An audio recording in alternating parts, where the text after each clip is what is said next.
Assalamu alaikum rahmatullahi wa barakatuh. Brothers and sisters, welcome to another installment of Ramadan Reflections.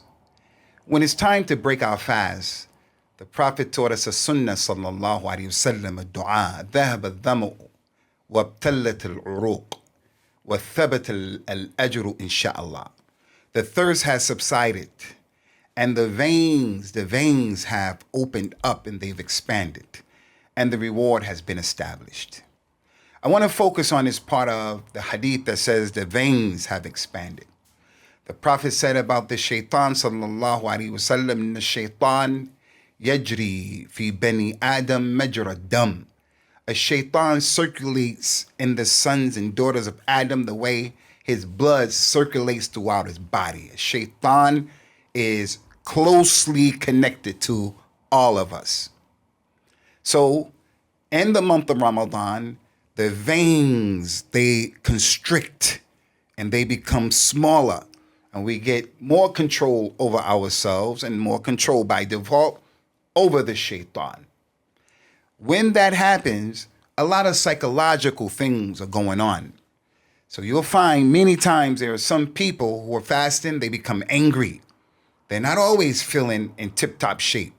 They're snappy, especially those who are trying to stop smoking and things like that. People who are trying to kick the habit is very difficult. Those people who already have anger management issues. In the month of Ramadan, your disposition can be a bit, uptight. As Muslims, we have to deal with that. And we have to be patient with people who are snappy. Our parents, our partners, our people who are around us. It's really important. There's one aspect of this phenomenon that takes place that I want to bring your attention to, and it is what I call Ramadan Mush brain. You know, when you get fog in your head, many people during the COVID-19 pandemic, they suffer from that. You have fog in your head. Some people are still suffering from it. May Allah Ta'ala give everybody a shifa. I myself find that I have these types of episodes where I'm having fog in my brain, and I need people to bear with me and to be patient. I was in my home the other day and I was sleeping, and the Amazon people came and they were knocking on the door like they were the police. So my wife said, hey, go get the door. And I did not like the way they were knocking. I have my brand spanking new infant there. My wife is very tired as a result of delivering a baby so recently. So I went down there not in such a good mood. And he knocked again very hard. When I opened the door, he was about to knock again, and I saw on his wrist a bracelet as if he was a Sikh or a Hindu. And I exploded and said, don't knock on my door like that. I was really upset. Ramadan went out of the window. For some reason, I felt my back was up against the wall. I felt he was attacking me. And I said to him, don't ever knock on my door. I have a baby here, my wife. I was just so upset. And the dunya is Ramadan. I was supposed to handle that. But it was a moment of weakness for me. It was a moment of Ramadan fog brain. I live on a street that is a one-way street, and it's quite, busy. You can't find parking on my street. So there are about 6 cars behind his van, his delivery van. And he said I had to knock because no one was coming. And look there, I looked in the street, I saw the 6 cars behind his van. He said, okay, I'm sorry. Here's your package. But before I give it to you, he said, what's the name? The only one who receives packages in my house, my wife. She gets packages almost every single day. Wallahu musta'an. Allah's help is sorted. I stood there for about 1 minute trying to remember my wife's name. My wife, who I've been married to for over 10, 11, 12 years. I couldn't remember her name. I just stood there. The man looked at me and he said, man, I'm going to take this package back. I said, no, hold on. I said, hold on. I proceeded to go upstairs to ask my wife, what's your name again? And after I took a few steps, I remembered. I told him, her name is this. He said, no. He said, that's not just that. And then I remembered that I told him what the name was, and he gave me the package. I couldn't believe it. I could not believe it.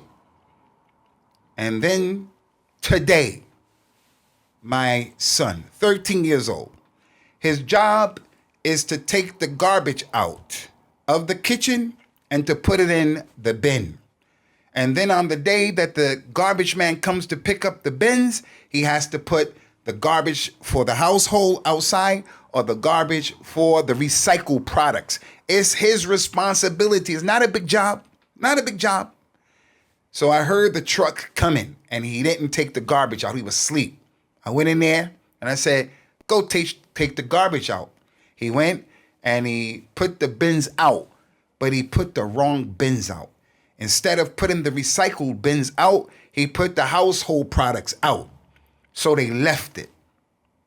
When I saw that, I just couldn't believe it. I got upset. And I wanted to give him a tongue lashing and say, look, this is all you have to do. You have to stay on your job, to teach him to be responsible. But then I remembered my own Ramadan Mush brain. Probably my boy was suffering from something like that as well. We went to Taraweeh last night. We stayed out pretty late. He didn't get to bed until after 1, and he had to get up in the morning to go to the Quran school and so forth and so on. When I remembered that, I said I have to be merciful to him. It happened to me, and it happened to me a way that is hard to believe.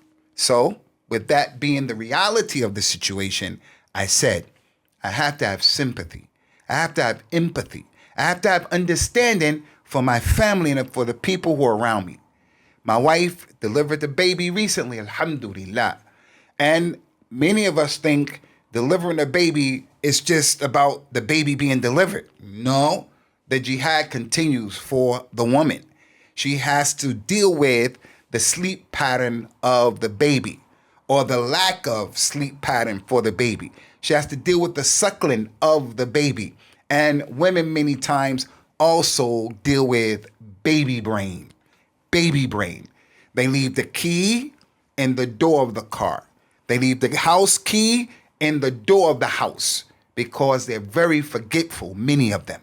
So as a husband, we have to be people who are gentle, merciful, and understanding. We have to remember, and I say this in concluding, the Nabi sallallahu alayhi wasallam never ever exploded in a way where he lost his cool or he had a meltdown. Hasha lillah. So my reminder to myself and my reminder to you is, لا يؤمن أحدكم حتى يحب لأخيه ما يحب لنفسه من الخير. None of you truly believes until you love for your brother what you love for yourself from that which is good. And what I love for myself is that people understand me, tolerate me, they're patient with me, they give me a break, they give me a green light whenever I suffer from Ramadan Mush brain. Assalamu alaikum wa rahmatullahi wa barakatuh.